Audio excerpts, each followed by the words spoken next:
School শেষে বাসায় ফেরার পথে প্রতিবেশীর লালসার শিকার হল 7 বছরের নিষ্পাপ শিশু রামিসা আক্তার। নিজ ফ্ল্যাটে ঢোকার আগেই বর্বরোচিত হত্যাকাণ্ডের শিকার হয় শিশুটি। গলা কেটে হত্যা করা হয় তাকে। মঙ্গলবার বেলা 11:30টার দিকে মিরপুর 11 নম্বর সেকশনের বি ব্লকের 7 নম্বর সড়কের 39 নম্বর বাড়ির 3 তলার একটি ফ্ল্যাট থেকে রামিসার খণ্ডিত মরদেহ উদ্ধার করে পুলিশ। শিশুটিকে হত্যার পর তার মাথা বিচ্ছিন্ন করা হয়। পুলিশ ও পরিবার জানায় রামিসা আক্তার স্থানীয় একটি স্কুলে 2য় শ্রেণীতে পড়ত। তার বাবা একটি রিক্রুটিং এজেন্সিতে চাকরি করেন, মা গৃহিণী। তাদের 2 মেয়ের মধ্যে রামিসা ছোট।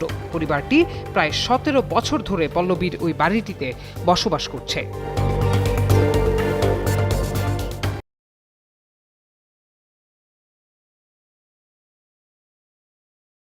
মঙ্গলবার সকাল 10:30টার দিকে বড় বোনের সঙ্গে রামিসার স্কুলে যাওয়ার কথা ছিল। তবে হঠাৎই রামিসাকে পাওয়া যাচ্ছিল না। শিশুটিকে খুঁজতে থাকেন তার মা।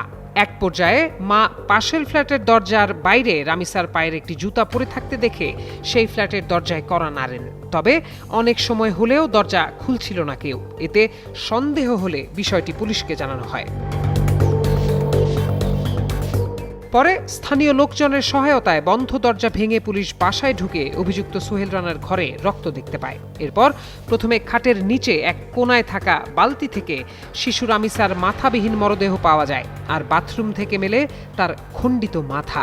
এ সময় সোহেলের স্ত্রী শম্পাকে রান্নাঘরে লুকিয়ে থাকা অবস্থায় আটক করা হয়। তবে তার আগেই পালিয়ে যান অভিযুক্ত সোহেল। পল্লবী থানার ভারপ্রাপ্ত কর্মকর্তা হাসান বাসির যুগান্তরকে বলেন, ভুক্তভোগীর পাশের ফ্ল্যাটেই থাকত ঘাতক মাদকাসক্ত সোহেল। 2 ফ্ল্যাটের মাঝখানে ফাঁকা জায়গা থেকে সোহেল শিশুটিকে টেনে রুমের মধ্যে ঢুকিয়ে নেয়, পরে বাথরুমে নিয়ে গলা কেটে হত্যা করে। ধর্ষণের পরই শিশুটিকে গলা কেটে হত্যা করা হয়েছে বলে প্রাথমিকভাবে ধারণা করছে পুলিশ। এ ঘটনায় অভিযুক্তের স্ত্রীকে আটক করে জিজ্ঞাসাবাদ করা হচ্ছে। পুরো এলাকায় নেমে এসেছে আতঙ্ক ও শোকের ছায়া। প্রত্যয় দাস, যুগান্তর নিউজ।